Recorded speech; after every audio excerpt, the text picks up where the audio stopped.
Bulletin में आपको update करेंगे। गुजरावाला थाना गखड़ के इलाका में सिकंदर नामी शख्स ने खंजर के वार करके फैसल इमरान को कत्ल करने की कोशिश की है। गखड़ चीमा टाउन के रिहायशी फैसल इमरान ने कहा कि लोडर रिक्शा चलाकर अपने घर की किफालत करता हूं।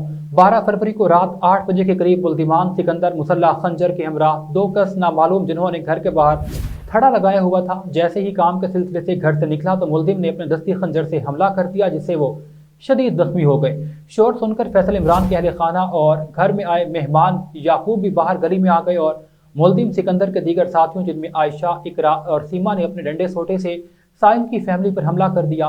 फैसल इमरान के अहले खानों को भी तशद्दुद का निशाना बनाया गया। मुलजिमान सिकंदर और उसके दीगर साथियों ने हवाई फायरिंग की, जिस इलाके में खौफ का माहौल बन गया, जिसकी वीडियो रिकॉर्डिंग भी मुतालिका थाने में पेश कर दी गई। उसके बावजूद मुलजिमान के खिलाफ 9 दिन बाद मुकदमा दर्ज किया गया। फैसल इमरान ने मजीद कहा, तफ्तीशी अफसर आरिफ ASI जो कि मुलजिमान की पुष्पनाही कर रहा है, मुकदमा दर्ज होने के बावजूद मुलजिमान को गिरफ्तार नहीं किया गया, जिससे वाज़ेह तौर पर सबूत मिलता है कि मुलजिमान का असर रसूख काफ़ी है। उन्होंने मुतल्लिका IO को भारी रिश्वत देकर अपनी जानिब कर रखा है।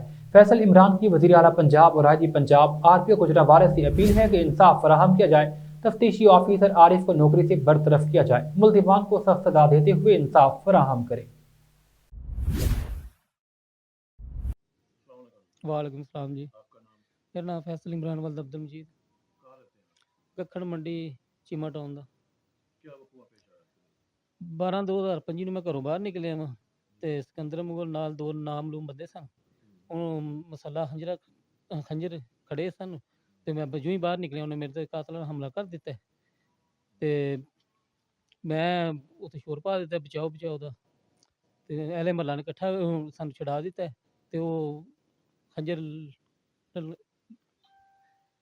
ਲਲਕਾਰਦਾ ਭੱਜ ਕੇ ਦੂਸਰੀ ਤਰਫ ਭੱਜ ਗਿਆ और कत्ल दी धमकियां देंदा रहा, मैं तेन छड्डना नहीं, तेन मार छड्डना है। वजह मैं अपने घर के नाल प्रॉपर्टी खरीदी ही, जगह खरीदी ਉਹਦੇ ਤੇ ਮੀਟਰ ਗੈਸ ਨਸਲ ਸੀ ਤੇ ਮੇਰੇ ਜਿਹੜੇ ਸਮਾਲ ਸੀ ਮੈਂ ਉਹਨਾਂ ਦੇ ਬਿੱਲ ਵੀ ਅਦਾ ਕਰਦਾ ਰਿਹਾ। ਮੈਂ ਇਹਨਾਂ ਮੇਰੇ ਪੁਰਾਣੇ ਓਨਰ ਦੇ ਨਾਲ ਮਿਲ ਕੇ ਇਹ ਹੈ ਜੀ ਅਸਾਂ ਮੀਟਰ ਖਰੀਦ ਲਿਆ। ਇਹਨਾਂ ਬਦਮਾਸ਼ੀ ਦੇ ਨਾਲ 10-12 ਬੰਦੇ ਲਿਆ ਕੇ ਰਾਤ ਨੂੰ 10 ਰਾਤੀ 10 ਦਾ ਟਾਈਮ ਸੀ। ਇਹਨਾਂ ਜ਼ਬਰਦਸਤੀ ਮੇਰਾ ਕਨੈਕਸ਼ਨ ਕੱਟ ਕੇ 60 ਫੁੱਟ ਪੈਪ ਪਾ ਕੇ ਤੇ ਆਪਣੇ ਘਰ ਲੈ ਗਏ ਨੇ। ਕਹਿੰਦੇ ਜੀ ਅਸਾਂ ਮੀਟਰ ਮੁੱਲ ਖਰੀਦ ਲਿਆ। आपने मुतलका महकमे को रिपोर्ट की? ਜੀ ਮੈਂ ਮੁਤਲਕਾ ਮਹਿਕਮੇ ਗਿਆ, ਉੱਥੇ ਮੈਂ ਚੇਂਜ ਆਫ ਨੇਮ ਦੀ ਦਰਖਾਸਤ ਦਿੱਤੀ ਸੀ। ਮੀਟਰ ਵੀ ਮੇਰੇ ਨਾਂ ਹੋ ਗਿਆ, ਰਜਿਸਟਰੀ ਵੀ ਮੇਰੇ ਨਾਂ ਹੈ ਤੇ ਇਹ ਬਦਮਾਸ਼ੀ ਕਰਕੇ ਤੇ ਮੇਰੇ ਕੋਲ ਮੀਟਰ ਖੋਹ ਕੇ ਲੈ ਗਏ ਨੇ। पुलिस ने आपके साथ क्या ताउन किया है? ਪੁਲਿਸ ਨੇ ਹੁਣ ਤੱਕ ਮੇਰੇ ਨਾਲ ਕੋਈ ਤੇ FIR ਵੀ ਹੋ ਗਈ ਹੈ ਤੇ ਮੀਟਰ ਦਾ ਵੀ ਪਰਚਾ ਇਹਨਾਂ ਦੇ ਹੋ ਗਿਆ ਹੈ। ਇਹਨਾਂ ਪੁਲਿਸ ਕੋਈ ਮੇਰਾ ਸਾਥ ਨਹੀਂ ਦੇ ਰਹੀ। ਪੁਲਿਸ ਇਹ ਪੈਸੇ ਵਾਲੇ ਲੋਕ ਨੇ, ਅਸਰ ਰਸੂ ਵਾਲੇ ਨੇ, ਇਹਨਾਂ ਪੁਲਿਸ ਨੂੰ ਹੀ ਖਰੀਦ ਲਿਆ ਹੈ। ਲਿਹਾਜ਼ਾ ਪੁਲਿਸ ਜਿਹੜੀ ਇਹਨਾਂ ਦਾ ਸਾਥ ਵੀ ਦਿੰਦੀ ਹੈ, ਮੇਰਾ ਸਾਥ ਕੋਈ ਨਹੀਂ ਵੀ ਦਿੰਦੀ ਹੈ। तफ्तीशी कौन है आपका? तफ्तीशी मेरा ASI आरफ है।